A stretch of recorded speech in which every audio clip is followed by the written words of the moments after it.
West right now are well, splitting up at the same time. Epic Whale normally playing with Seal Matt here at 40-yard Storm. They both actually qualified in solos, so this switch could be an opportunity to triple qualify. I mean, in week 8, they have been playing out of their mind. It's crazy. We saw Aiden and Sean qualify, but the rest of these guys as well, Kayun and Takata, had such an amazing run throughout the rest of the weeks. But I mean, I think we want to get in the action because we just kicked up the dust. I want to see who's standing when all is said and done, when that dust is settled. So we are going to have Shayo joining the cast, and of course, Pookie on the other side. Guys, the stakes are set, and the floor is yours. Awesome. Stakes are set, Vala. We are about to hop in to our first set of NA West games. Shai, how you feeling today? I'm feeling pretty good, pretty hyped. It's been a fun time. I'm excited to see how the West Brawl goes down. Excited to cast with you as well. So we can get right to it. Games are ready. I'm excited to hop in. Let's jump on that battle bus. Let's go.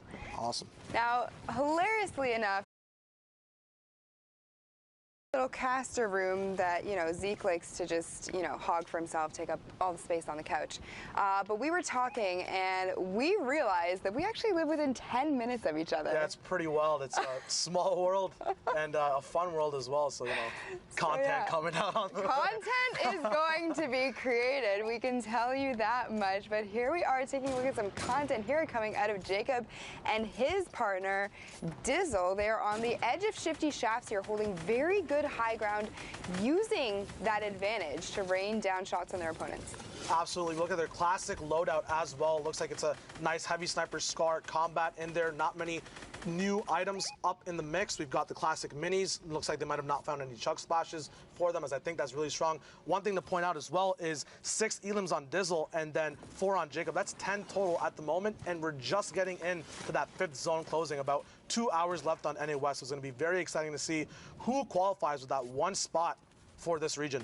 Yeah, and there we see Jacob taking a perfect shot with a heavy sniper there, taking out Sinnoh like it's nobody's business. Now, he is going to have to be careful here. He is taking a little bit of time to peek, but it doesn't matter. He did pick up that elimination there. That's an international snipe, as Sinnoh's usually playing on those Asian servers, switching over to West just to get a better chance of popping off, as the region is a lot more aggressive and consistent at most times. Aim backup goes down. Could not find that hard drive to pick up the aim or game sense in that situation. A big bop coming in. Dizzle catching his builds open, going for that finish. Smart plays. Is it possible? White health getting hit on the storm line. Backup finally goes down. Dizzle picks up that elimination. And nobody punishing these guys right now, Shai. They're on ultimate high ground, just standing out in the open, just exposing themselves, raining down shots, and nobody is wanting to really punish them for these actions right now. You can see this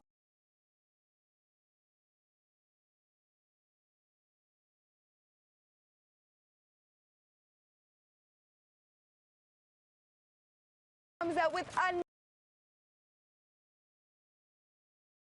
these heavy snipe shots. Absolute marksman here. He hasn't actually missed, I don't think. The last 3 shots all intended to go exactly on target. That elimination getting picked up. He's not going to be in the air. 13 total elims for these guys across the board, and they find high ground to connect to as well, giving them the next best position for the next zone moving in. The 6th zone being one of those zones where if you have control and you retain control with a little bit of space, you can just run away with the whole game. And Dizzle recognizing that and playing that perfectly, trading just 10 health and utilizing his builds to reinforce the high ground there. Does get dropped down a little, but is going to still be an ultimate high ground. Jacob, his partner, is just below him, a few tiles down, but is using a shadow bomb to make sure he gets up beside Dizzle, make sure they are together. They do still have that rift to go, so staying together right now is key.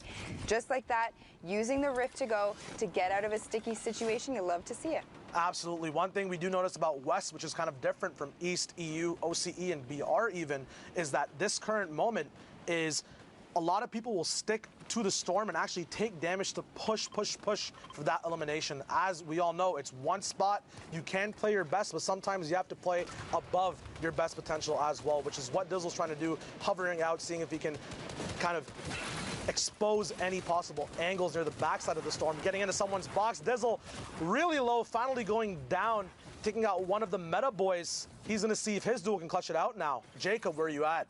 Yeah, Jacob is absolutely on the other side right now. I don't even think he's going to have the opportunity to get Dizzle up. He does make his way over to him, but it is unfortunately going to be too late. Jacob is going to have to say, Dizzle, you're going to get left out in the storm, literally.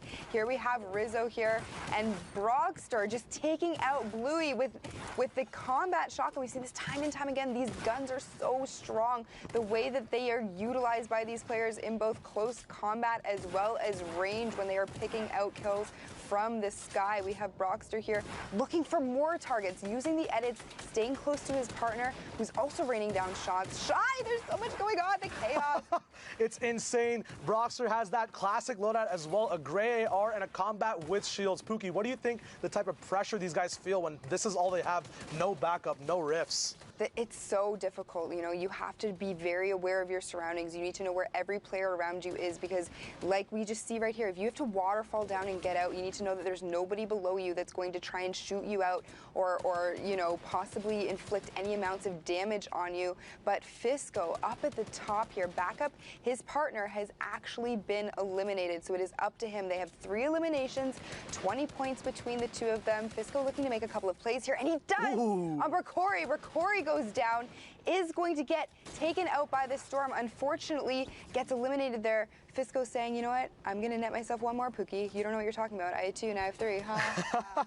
One big thing about this game, too, is Baka was actually Fisco's duo who got heavy sniped by Jacob and his partner, and now the roles are reversed. Now they have high ground, Pookie, which is insane. You can see the patience coming through, the use of mobility at the right times. Jacob nowhere to be seen anymore as Fisco runs away with the game. We now have a big action moment happening. Junkman Cutie gets Alec down. He gets cleaned up. Claps is coming up. He's still alive, actually. Finishes off on Alec. Claps gets bopped down by Boop.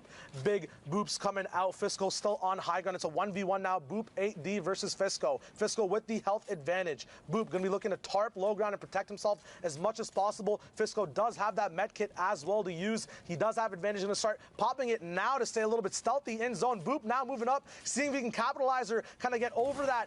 Fisco set him up. It was a setup the whole time. He baited him out, wanted him to come out and see what's up. The L dance follows up as well. Really nice last-second judgment call from Fisco there. He could have got that med kit off, but decided to just straight up jump out, go for that shot. That was sick. Boop got booped. Boop got booped. Absolutely. He did. But look at these builds. Absolutely wild. Whenever you see different points of elevation there on the map, you know these players are all going to be utilizing their materials to their fullest to make sure their rotations are strong. But here we are in the next match. We have Nolan here. We have Vibes on 60 hertz. Somebody get this man a 144 monitor. Come on. Hey, sometimes these guys could be fronting, you know, you see that name in the feed, you might get a little bit of confidence, you might over peak, and then they come straight out with their actual hertz and bop you up. Oh, I like it. Puns. Is that a Canadian thing? Are puns a Canadian thing? Do you love puns too? I love puns too. You know, I'm infamous. Hey, My really? Pookie Okay. puns, right? Pookie puns. You know that? Let's see if we can make I some. feel like we need to try really hard right now. I know production loves when I make all puns. I love the puns. I love the puns. But these guys also love results. Still one spot left for all of them. Spraying on metal might not be too effective. He does have the stinks here. Pookie, how would you think Vibes should use these stinks going forward into this game? What's the drawbacks of using them before and then after, later and earlier? I mean, he knows that he has the down over there, but it doesn't matter. He ended up taking out Bucky anyway. The thing with stinks is you need to really be sure of when you're using them. You know, I know we've talked a little bit about this in the past, but the smaller the zone gets, the more effective they essentially become and the more damage they can inflict on your opponents, depending on where they are on the map. So if you're able to hold on to them and get eliminations in other ways, look at this. Going into this next zone, we have 39 players remaining.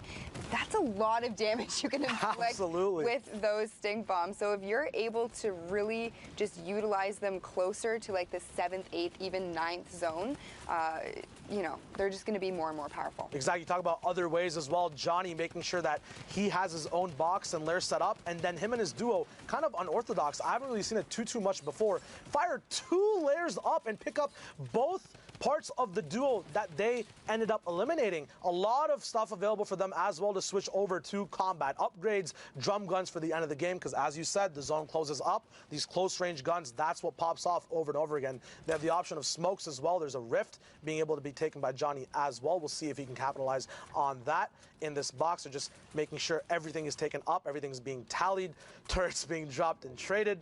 there is a rift going on now as the zone just starts moving. There are 22 duels left alive, so placement is not up yet. You know, West is still pretty fat stacked. We'll see what these guys can get up to as the rift pops up. Yeah, and you can see what he did there. He actually popped the rift and then picked up the shadow bombs there. So making sure that he isn't leaving a spot open in his inventory, fully utilizing all of the mobility he has. But look at all of these players here up in the sky. I think I counted over 10 of them are up there, just, you know, soaring through the sunset. Yeah, another rift pops as well. Really good view on the sunset. Some people more sunnier than others. We'll see if they don't get lost in those clouds as there are so many people landing. This is where if you're in the middle of the pack, it's very, very hard to get your own definitive layer. So that's what everyone's going to be trying to do. These rings might also get in the way, these slipstream rings that are kind of disabled at the moment because, you know, a little bit of randomness happens here and there. It gets a little bit jumbled up. But now Johnny taking control of that high ground, pressuring an individual in zone. Legend now gets knocked down, his ranking going all the way down to novice or rookie. No more legend status for you there, my friend. Johnny now moving out 3 elims. Dade is still alive as well. They have this insurance with the smoke, so they can wait all the way up on height, be very, very generous with how much time they spend here, and then pop off when the moment seems just right. Yeah, and there's still 29 players alive, so this is probably one of the most populated lobbies we've seen all day. Johnny utilizing his traps, placing them down there, saying, you know what, this is my high ground. You are not going to take it, because if you do, you're going to get my high ground, but you're also going to get 150 damage inflicted. Yeah, exactly. 17 duels now left alive as the 16 are now left. One of them goes down. This next elimination batch of elims coming out is going to make it so that the 15 points of placement goes across the rest of the lobby as well. Still a lot of insurance available. They have a launch pad as well to use as they start cleaning up the server, going up all the way to 8 elims. 13 duels left alive now. Outer gets outed. He's gone. No more indoor soccer for you, my friend. You just got kicked out of the lobby.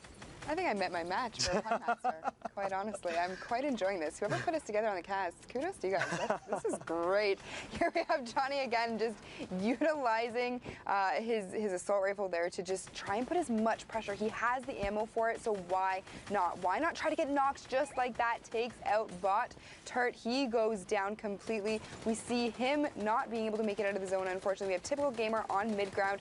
Look at these Bolt boys. They're still up top, just raining shots down. Shy. Yeah, we talk about knowing when to give up height, Pookie. These guys do not care at the moment. They have the advantage. They have the tools just in case it gets knocked down. It does not matter to them. They're going to try to exploit as much as they can, see if they can get any more angles on elimination. When do you think is the proper time to drop down from height, Pookie? I mean, it really depends. If you know where people are on the map, if you know how many people are on low ground, how many are mid, and if you have anybody above you, just recognizing, you know, if there's other players that are fighting it out, you know, just utilizing that split second. It's really a split second decision, so it's hard to say, you know, when the right time is, but I would say A, knowing where everybody is on the map, and B, recognizing if there are people in fights. And here we see Zen just get taken out by Typical Gamer, not playing very typical to me at all, showing us that, you know what, he belongs here, he belongs in these qualifiers. But we have Johnny and Dade up top, still just taking out Syllable. He falls down, Vibes goes down in mid-ground, and it looks to be now a 2v1v1, Shy.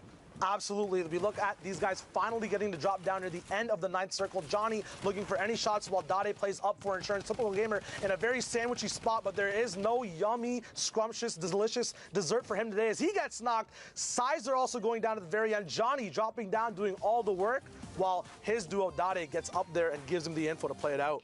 I love that. I love when you see duos split like that. They recognized that it was going to be a 2v1. So what they did was, like you said, drop down. One plays a close quarter combat, applies pressure that way. The other one stays up top, raining down shots from above. You have 2 angles of pressure. And being that solo player, you know your chances are not high that you're getting out of that alive. Not at all. It's always a rough spot. We're speaking about rough spots and looking at them. FaZe Jarvis here, who is at the moment no shields, less HP. Than 100. Anything can kind of take him out. Just a head dink by an AK or anything that kind of touches him or breezes him is going to put him in a very more shambles position. Although you know, when you're in these positions, your back's against the wall, that's where you start making these big desperate plays that players don't expect. A lot of loot available for them now. Tilt getting back up his shields all the way up to 24. He has a little bit of leeway now as well to play in with the zone. They have minis as well that Tilt takes. Jarvis kind of being left there stranded, but you know, he's a good player. I know he can get it out. He can easily go out there, get some more elims, get his health topped off as well. Yeah, it looks like Jarvis said, you know what, you take the minis, I'm just going to take this big shield here. Jarvis did pick up the RPG, but put it back down, so it's going to be interesting to see if they choose to pick that up. They may not have the ammunition for it, but in that position, Shai, do you pick up the RPG and just have it in your inventory, say over, for example, 2 bandages, or do you just leave it and say, you know what, we're not going to see if we can pick up any more ammo, it's going to be a wasted slot? What do you do? I mean, if you want to have a guarantee, if you want to just stick to your game plan and not get distracted, you know, tunnel visioning is a big thing that duos start to get into. Some people might play too much around the RPG. That's where practice comes in, right? Maybe these guys saw, and here we go, actually. This is another strat I was about to bring up. Sometimes you can carry the RPG, use all the rockets, and then take your bandages and be on with your day. But for the moment, it looks like they did find a few more rockets, are going to play off that RPG, giving away the bandages, making this their prime focus of utility. It's a very smart decision when players decide to keep one source of big bang momentum utility and then play around that, make that their win condition. And that's what Jarvis and